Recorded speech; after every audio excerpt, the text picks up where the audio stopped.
Dear Esther, I have lost track of how long I have been here and how many visits I have made overall.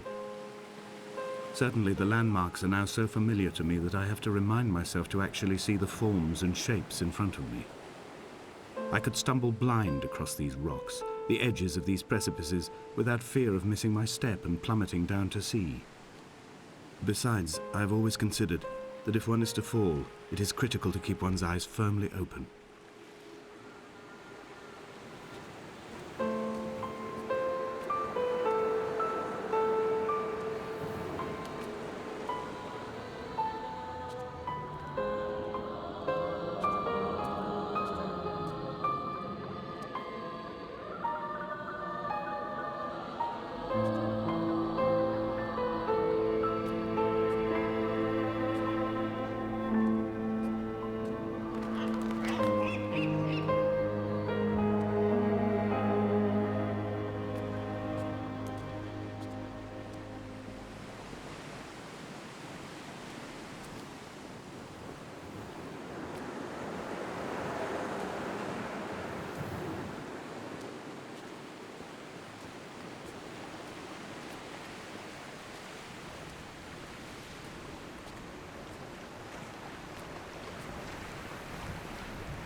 At night, you can see the lights sometimes from a passing tanker or trawler. From up on the cliffs, they are mundane. But down here, they fugue into ambiguity. For instance, I cannot readily tell if they belong above or below the waves. The distinction now seems banal. Why not everything and all at once? There's nothing better to do here than indulge in contradictions whilst waiting for the fabric of life to unravel.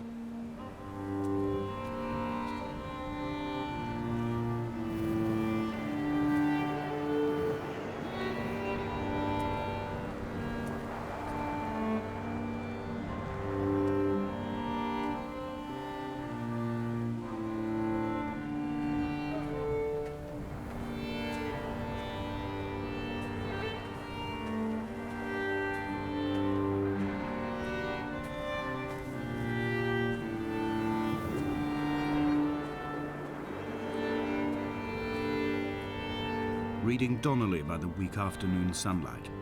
He landed on the south side of the island, followed the path to the bay and climbed the mount. He did not find the caves, and he did not chart the north side. I think this is why his understanding of the island is flawed, incomplete. He stood on the mount and only wondered momentarily how to descend, but then he didn't have my reasons.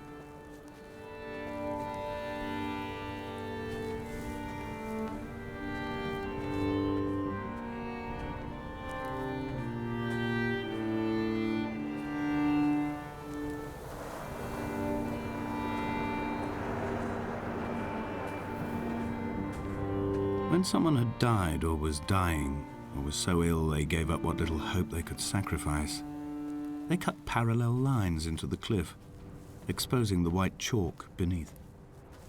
You could see them from the mainland or the fishing boats, and know to send aid or impose a cordon of protection, and wait a generation until whatever pestilence stalked the cliff paths died along with its hosts. My lines are just for this: to keep any would-be rescuers at bay.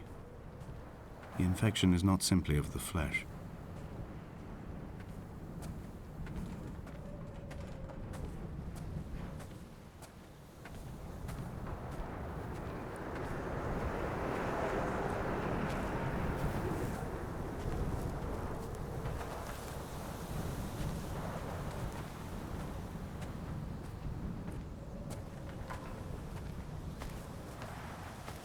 I quote directly, "A motley lot with little to recommend them. I have now spent 3 days in their company. That is, I fear, enough for any man not born amongst them. Despite their tedious inclination to quote scripture, they seem to me the most God-forsaken of all the inhabitants of the outer isles. Indeed, in this case, the very gravity of that term, forsaken by God, seems to find its very apex. It appears to me that Donnelly, too, found those who wander this shoreline to be adrift from any chance of redemption. Did he include himself in that, I wonder?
Dear Esther, I met Paul. I made my own little pilgrimage. My Damascus, a small semi-detached on the outskirts of Wolverhampton. We drank coffee in his kitchen and tried to connect to one another. Although he knew I hadn't come in search of an apology, reason or retribution, he still spiraled in panic, thrown high and lucid by his own dented bonnet. Responsibility had made him old. Like us, he'd already passed beyond any conceivable boundary of life.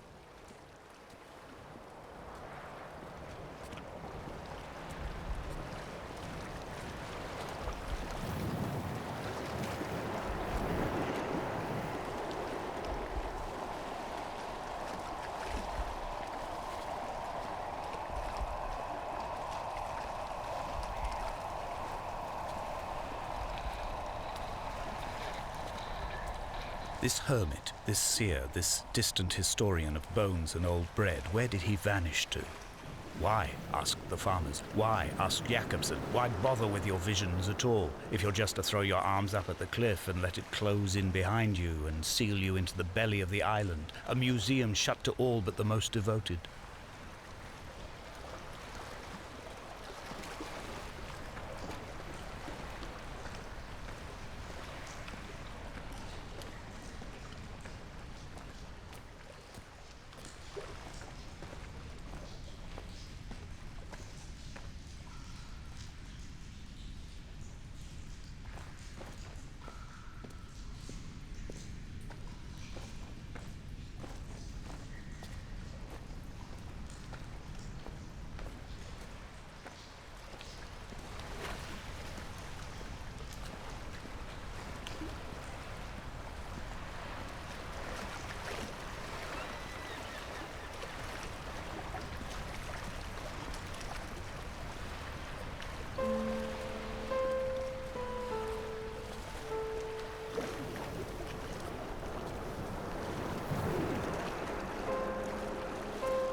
I've become convinced I am not alone here, even though I'm equally sure it is simply a delusion brought upon by circumstance. I do not, for instance, remember where I found the candles, or why I took it upon myself to light such a strange pathway. Perhaps it is only for those who are bound to follow.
Dear Esther, I have now driven the stretch of the M5 between Exeter and Bristol over 21 times. But although I have all the reports and all the witnesses and have cross-referenced them within a millimetre using my Ordnance Survey maps, I simply cannot find the location. You'd think there would be marks to serve as some evidence. It's somewhere between the turn-off for Sanford and the welcome brake services, but although I can always see it in my rear-view mirror, I have as yet been unable to pull ashore.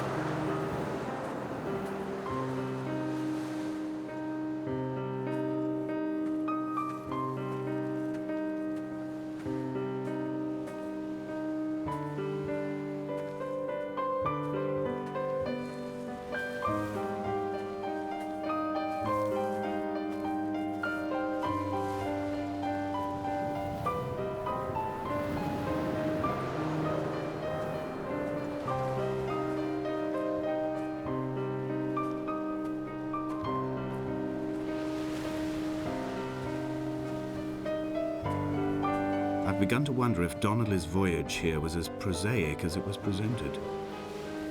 How disappointed not to have found the bones of the holy man. No wonder he hated the inhabitants so. To him they must have seemed like barnacles mindlessly clinging to a mercy seat. Why cling so hard to the rock? Because it is the only thing that stops us from sliding into the ocean, into oblivion.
I had kidney stones and you visited me in the hospital. After the operation, when I was still half submerged in anesthetic, your outline and your speech both blurred. Now my stones have grown into an island and made their escape, and you have been rendered opaque by the car of a drunk.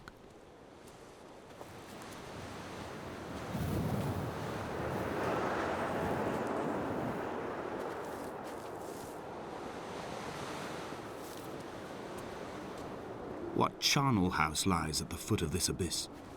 How many dead shepherds could fill this hole?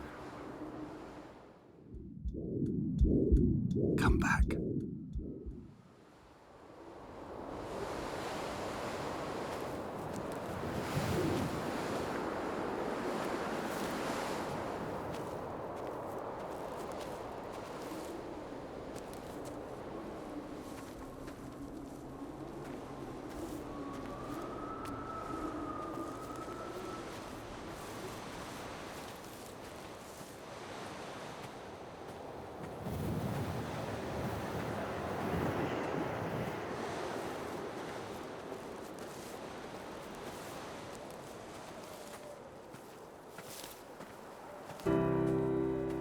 I've begun my ascent on the windless slope of the western side. The setting sun was an inflamed eye squeezing shut against the light shone in by the doctors. My neck is aching through constantly craning my head up to track the light of the aerial. I must look downwards, follow the path under the island to a new beginning.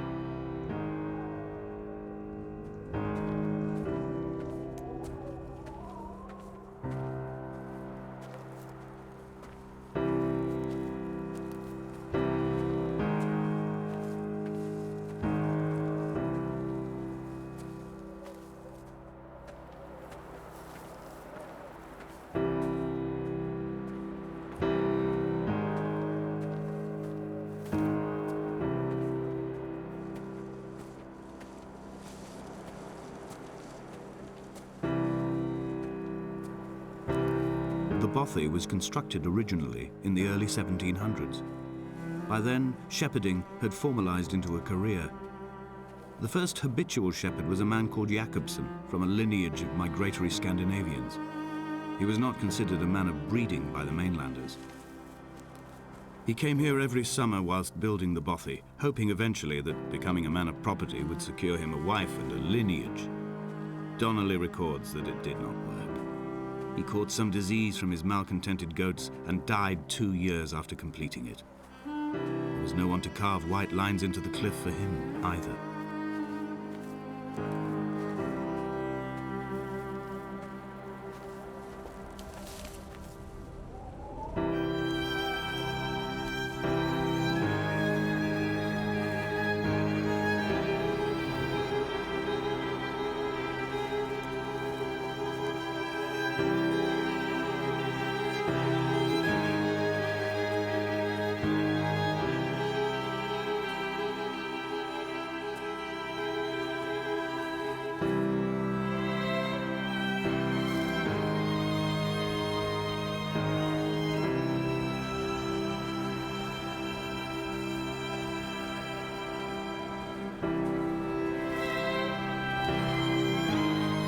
Three cormorants seen at dusk.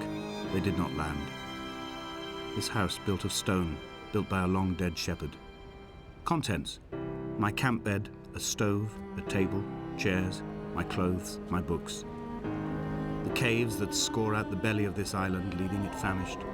My limbs and belly famished. This skin, these organs, this failing eyesight.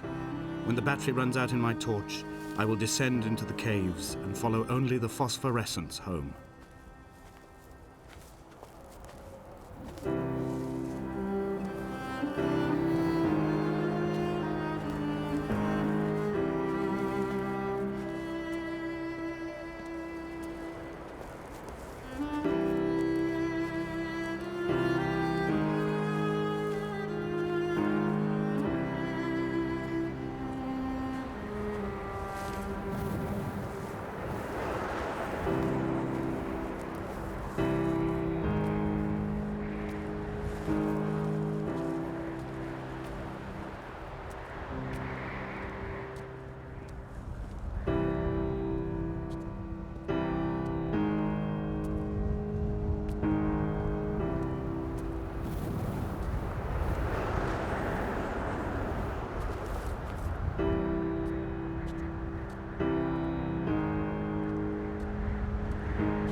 What to make of Donnelly, the laudanum and the syphilis?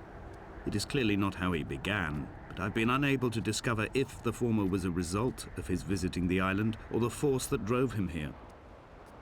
For the syphilis, a drunk driver smashing his insides into a pulp as he stumbled these paths, I can only offer my empathy. We're all victims of our age. My disease is the internal combustion engine and the cheap fermentation of yeast.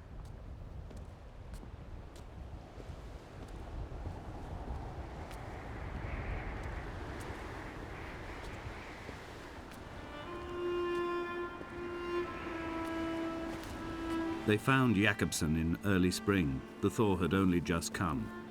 Even though he'd been dead nearly 7 months, his body had been frozen right down to the nerves and had not even begun to decompose.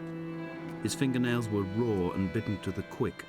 They found the phosphorescent moss that grows in the caves deep under the nails. Whatever he'd been doing under the island when his strength began to fail is lost. He'd struggled halfway up the cliff again, perhaps in a delirium, perhaps trying to reach the Bothy's fire before curling into a stone and expiring.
Climbing down to the caves, I slipped and fell and have injured my leg.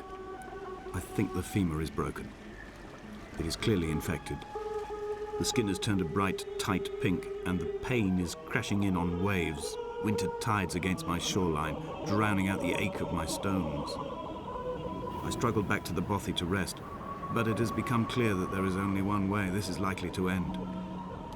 The medical supplies I looted from the trawler have suddenly found their purpose. They will keep me lucid for my final ascent.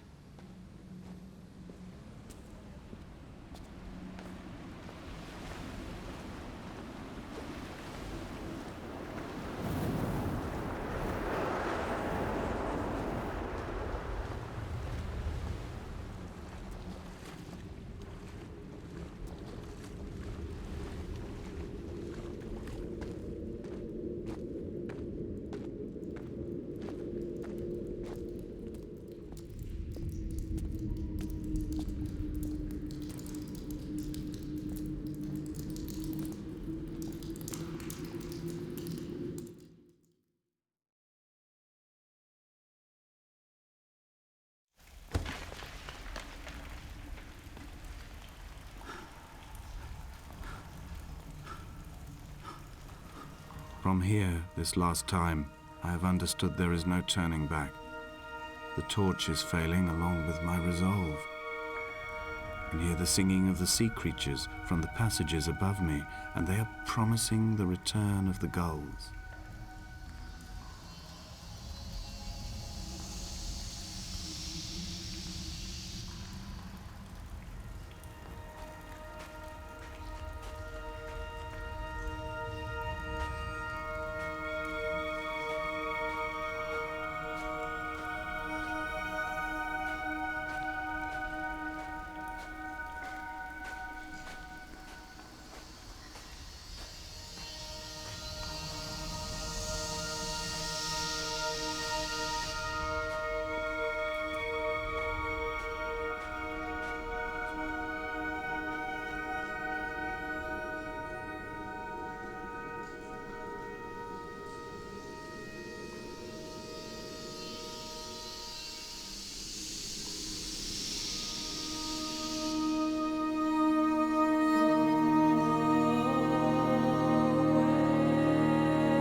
I first saw him sat by the side of the road. I was waiting for you to be cut out of the wreckage. The car looked like it had been dropped from a great height. The guts of the engine spilled over the tarmac, like water underground.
I'm traversing my own death throes. The infection in my leg is an oil rig that dredges black muck up from deep inside my bones.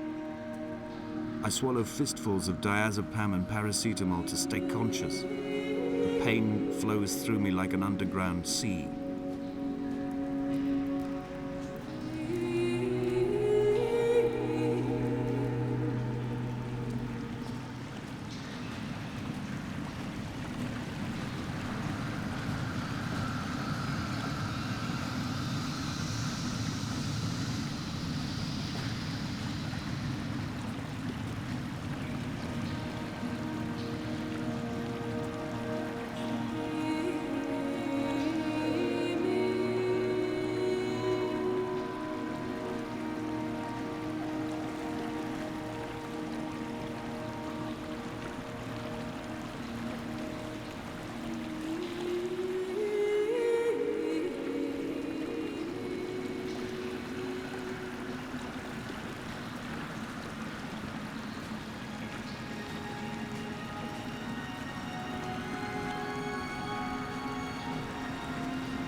This is a drowned man's face, reflected in the moonlit waters.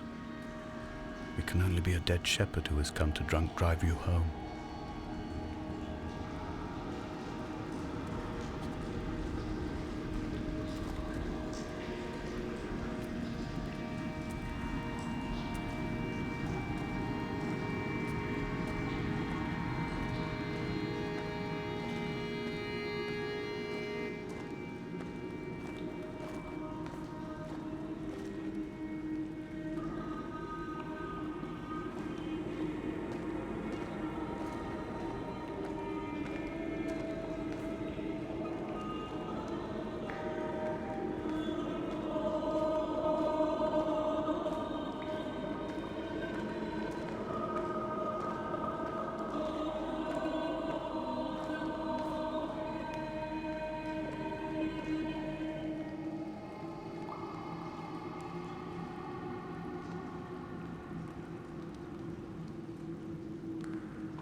wish I could have known Donnelly in this place.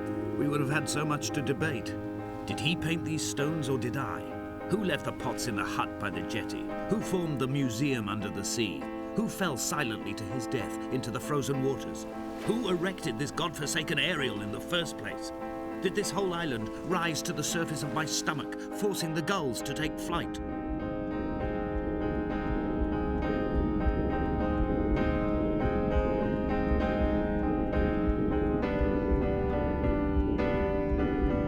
Come back.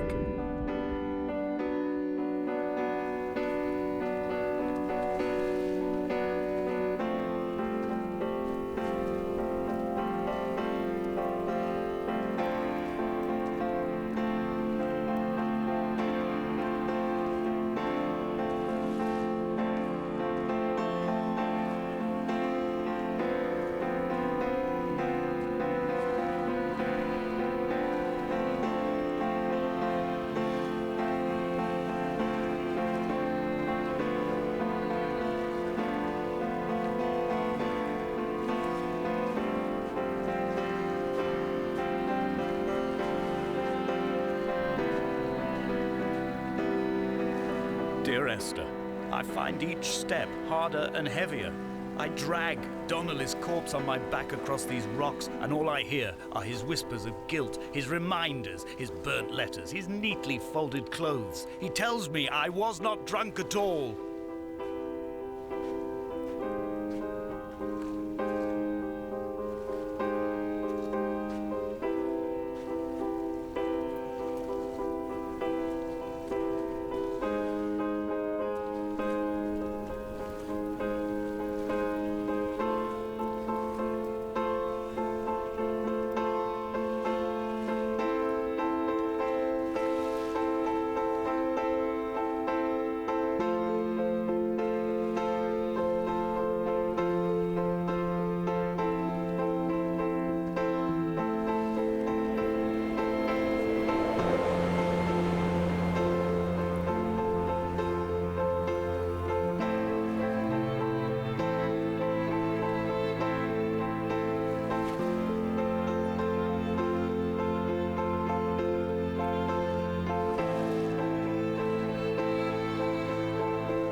Paul, by the roadside, by the exit for Damascus, all ticking and cooled, all feathers and remorse, all of these signals routed like traffic through the circuit diagrams of our guts, those badly written boats torn bottomless in the swells, washing us forever ashore.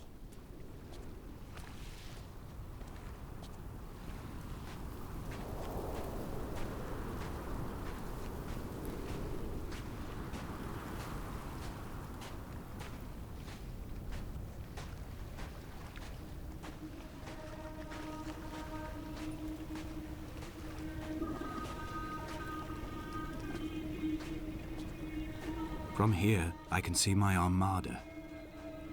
I collected all the letters I'd ever meant to send to you, if I'd have ever made it to the mainland, but had instead collected at the bottom of my rucksack, and I spread them out along the lost beach. Then I took each and every one, and I folded them into boats. I folded you into the creases, and then, as the sun was setting, I set the fleet to sail.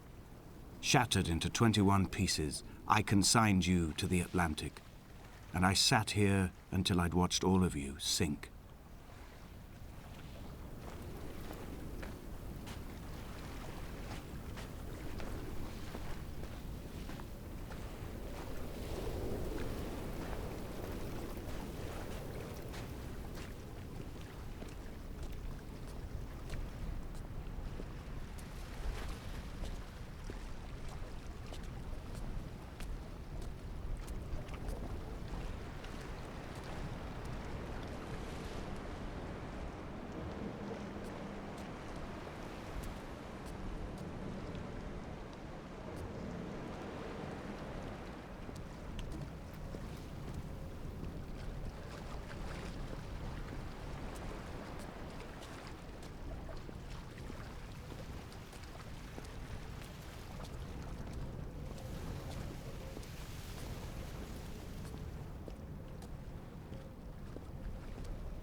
I will drag my leg behind me.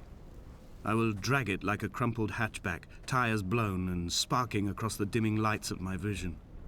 I'm running out of painkillers and am following the flicker of the moon home.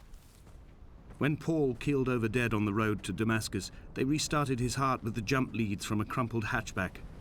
It took 21 attempts to convince it to wake up.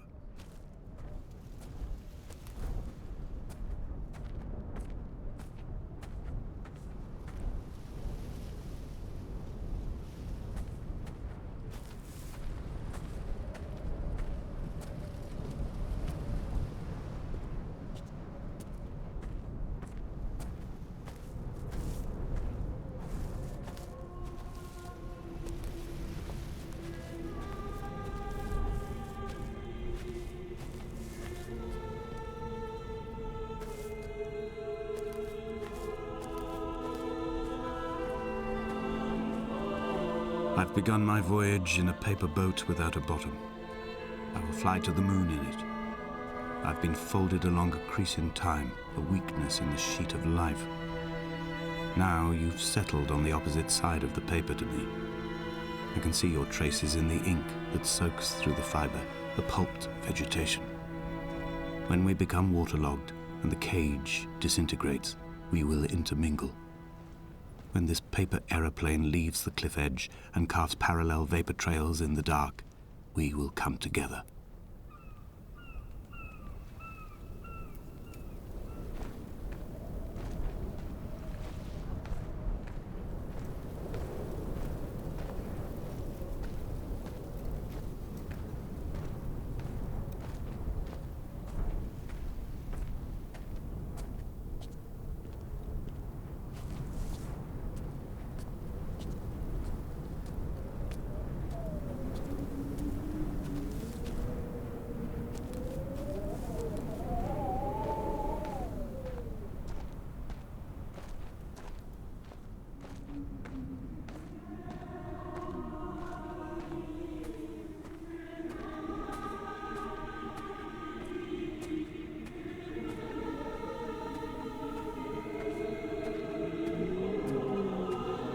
If only Donnelly had experienced this, he would have realized he was his own shoreline, as am I.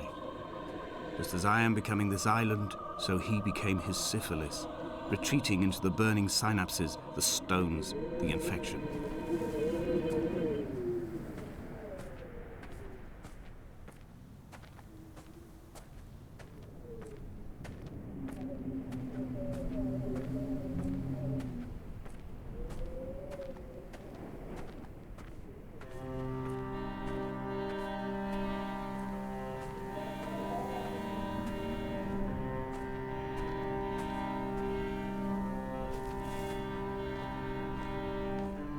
Headlights reflected in these retinas. Too long in the tunnels of my island without a bottom. The sea creatures have risen to the surface, but the gulls are not here to carry them back to their nests. I've become fixed, open and staring, an eye turned on itself. I've become an infected leg whose tracking lines form a perfect map of the junctions of the M5. I will take the exit at mid-thigh and plummet to my Esther.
He was not drunk at all. He had not drunk with Donnelly or spat Jacobsen back at the sea.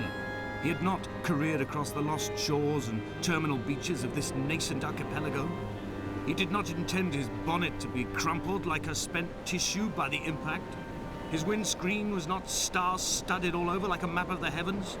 His paintwork etched with circuit diagrams, strange fish to call the gulls away. The phosphorescence of the skid marks lighting the M5 all the way from Exeter to Damascus.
I am the Ariel.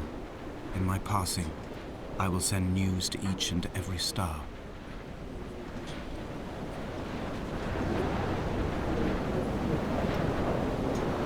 Dear Esther, I have burnt my belongings, my books, this death certificate.